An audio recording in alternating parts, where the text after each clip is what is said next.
On করে দিচ্ছি, on করে দিচ্ছি।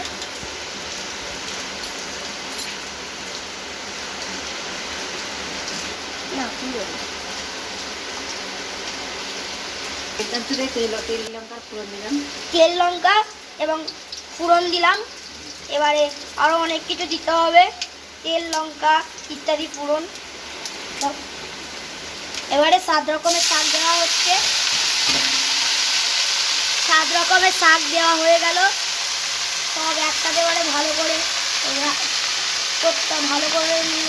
মাখিয়ে নিতে হবে।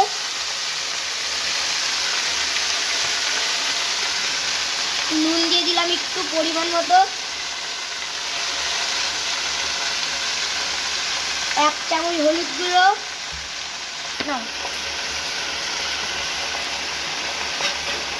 এবার একটু নেড়ে নিতে হবে ভালোভাবে।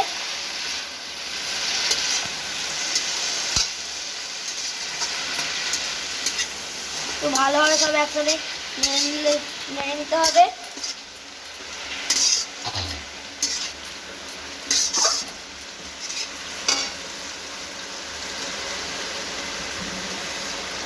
এবারে পরিমাণ মতো চিনি দিয়ে দিতে হবে।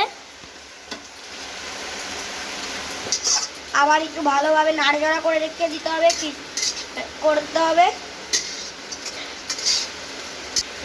এবারে এটাকে কিছুক্ষণ এরকমভাবে ছেড়ে দিতে হবে। 1 মিনিট রাখার পরে আবার একটু নেড়ে নিতে হবে ভালোভাবে।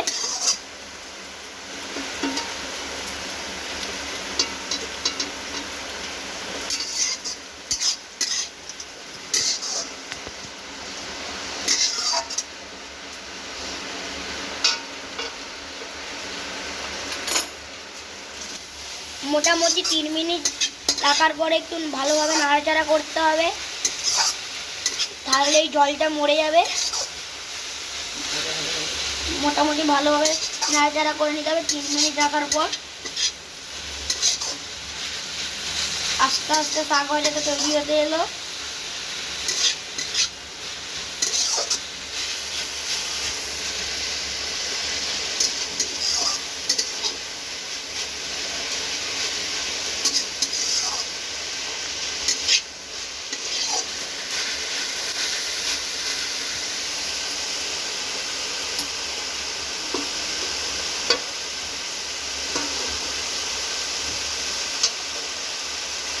আবার কিছুক্ষণ রেখে দিতে হবে।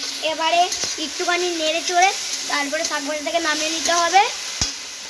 কিছুক্ষণ রাখার পরে শাক ভাজা থেকে নামিয়ে নিতে হবে সুন্দরভাবে।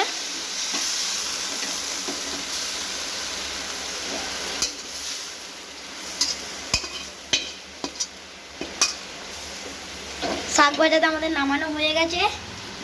এই দেখুন আমাদের এখন এটা পুরো তৈরি।